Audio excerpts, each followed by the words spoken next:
Il-Caritas Malta għamlet studju dwar budget minimu li għandha bżonn familja f'pajjiżna.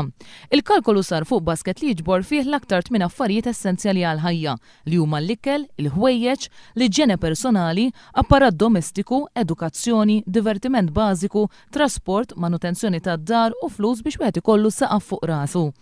Minn dawn kollha fil-kalkoli tagħha l-Caritas tistma li l-ikel huwa l-akbar nefqa għall-familji Maltin. Koppja b'żewġ titfal għandha bżonn 107 euro fil-ġimgħa għall-ikel biss. Wara li tneħħi l-ispejjeż tal-ikel, koppja li tgħix bil-paga minima jibqalha biss 51 euro fil-ġimgħa, jew ftit aktar minn 200 euro fix-xahar għall-ispejjeż l-oħra li huma ġġudikati essenzjali mill-Caritas. Ġenitur wieħed li għandu żewġ titfal għandu bżonn 80 euro fil-ġimgħa għall-ikel, bekk jibqalu 78 euro fil-ġimgħa, 312 euro fix-xahar għall-ispejjeż l-oħra. Filwaqt li koppja anzjana għandha bżonn 50 euro fil-ġimgħa biex tiekol, dan ifisser li wara li tnaqqas l-ispejjeż tal-ikel jibqalha ftit aktar minn 100 euro fil-ġimgħa, 430 euro fix-xahar.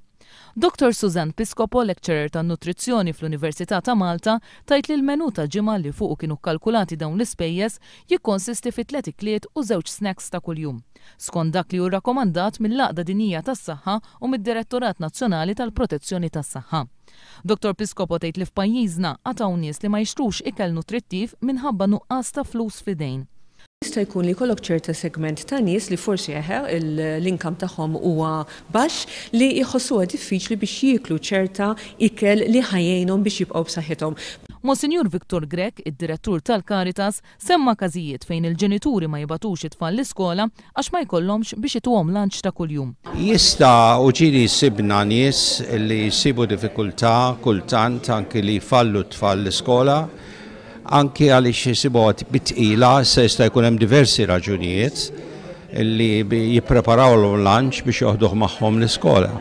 B'dan l-istudju il-Caritas qed tirrakkomanda li l-paga minima tola b'22 euro fil-ġimgħa.